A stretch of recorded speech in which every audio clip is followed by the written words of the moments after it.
මොහොතේ ගන්නකොට ලැබෙන ප්‍රතිලාභ පසුව ලැබෙන්නේ නැහැ. ඒ නිසා මම சாதாரணமாக உரிய நேரத்தில் பெறப்பட வேண்டிய தீர்மானத்தை பெறாவிட்டால் அந்த நேரத்தில் கிடைக்கப்பெறும் நன்மைகள் பின்னர் அவ்வாறே கிடைக்காது. நான் நினைக்கிறேன் குறிப்பிடத்தக்க அளவு இந்த துறையில் பின்னோக்கி இருக்கின்றோம் என்று. நான் இந்த டிஜிட்டல் உலகம் தொடர்பில் எனது எண்ணங்களை மேம்படுத்துவதற்கு காரணமாக அமைந்த விடயங்கள் தான் கிராமம் மற்றும் நகரத்துக்கிடையில் காணப்படும் இடைவெளியை குறைக்க முடியும் என்பதாகும். நகரத்தில் உள்ளவர்களின் பொருளாதார பங்கில் ஒரு பகுதி கிராமத்தில் உள்ளவர்களுக்கு கிடைக்க வேண்டும். நகரத்தில் உள்ளவர்களின் பாடசாலையில் உள்ள வசதிகள் மாற்றங்களின்றி கிராமத்தில் உள்ளவர்களுக்கும் கிடைக்க வேண்டும். பயிலொன்றை எடுத்து வந்து ஜனாதிபதி நிதியில் உதவித்தொகையை பெற்றுக்கொள்ள நாராயண்பேட்டையில் உள்ளவர்களுக்கு இலகுவாக இருக்கும். கிராந்தூர் கோட்டையில் உள்ள ஒருவருக்கு அது தூரத்தில் இருக்கும். நாராயண்பேட்டையில் உள்ளவர்களுக்கு ஜனாதிபதி செயலகத்தில் உள்ள தூரத்திலும் மற்றவர்களுக்கு அவர்களது பிரதேச செயலகத்திலும் பெற்றுக்கொள்வதன் ஊடாக கிராமத்திற்கும் நகரத்துக்கும் இடையிலான இடைவெளியை குறைப்பதற்கான ஆரம்பம் என நினைக்கின்றேன். கிராமத்தை நெருக்கடியிலிருந்து மேல் நோக்கி கொண்டு வருவதற்கு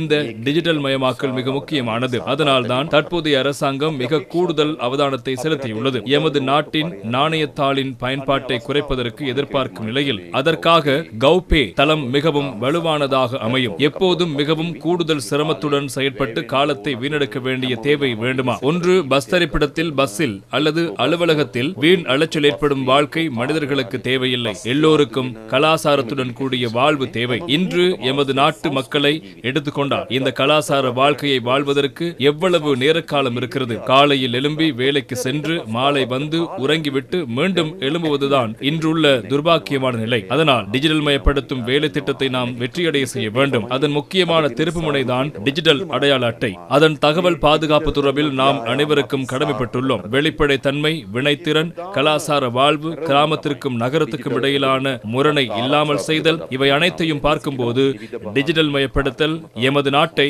புதிய தளத்திற்கு உயர்த்தும். සියල්ල පැත්තෙන් ගත්තොත් ඩිජිටල් කරණය අපේ රට අලුත් අධීරකට ඔසවා තබයි. අපි දන්නවා රාජ්‍ය සේවා எங்களுக்கு தெரியும் அரசு சேவைகளை பெற்றுக்கொள்ள செல்லும் போது பெருமளவில் மக்கள் எதிர்கொள்ளும் விடயம்தான் வீண் அலைச்சல், வரிசை, அதிகாரிகளின் அதிகாரத்துக்கு கட்டுப்படுதல் என்பன உள்ளன. உலகின் ஏனைய நாடுகளை எடுத்துக்கொண்டால் டிஜிட்டல் மயப்படுத்தலில் பெருமளவில் முன்னேறியுள்ளன. எமது நாட்டையும் முன்னேற்றமடைய செய்ய வேண்டுமாக இருந்தால் இந்த டிஜிட்டல் மயப்படுத்தல் முக்கியமானதாகும். තාමත් ප්‍රමුඛ කාර්යයක් වෙනවා.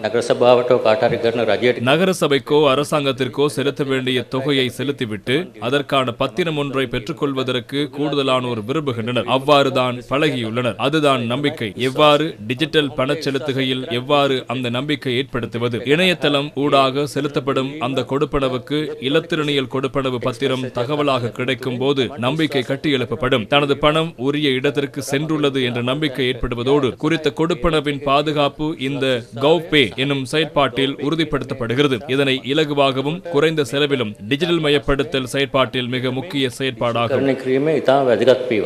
டிஜிட்டல் மயப்படுத்தல் தொடர்பிலான ஜனாதிபதியின் சிரேஷ்ட ஆலோசகரும் தகவல் தொடர்பாடல் தொழில்நுட்ப முகவர் நிறுவனத்தின் தலைவருமான கலாநிதி ஹான்ஸ் விஜய் சூரிய இதன்போது கருத்து வெளியிட்டார். பலமான டிஜிட்டல் பொருளாதாரத்தை கட்டியெழுப்புவதற்காக தேவையான திறன்களில் 175% இலங்கையிடம் காணப்படுகிறது. இவ்வாறான திறன்கள் காணப்பட்டாலும் அதன் பயன்பாட்டை முழுமையாக திறக்கும் போது நாடு முன்னோக்கி அடியெடுத்து வைக்க வேண்டும்.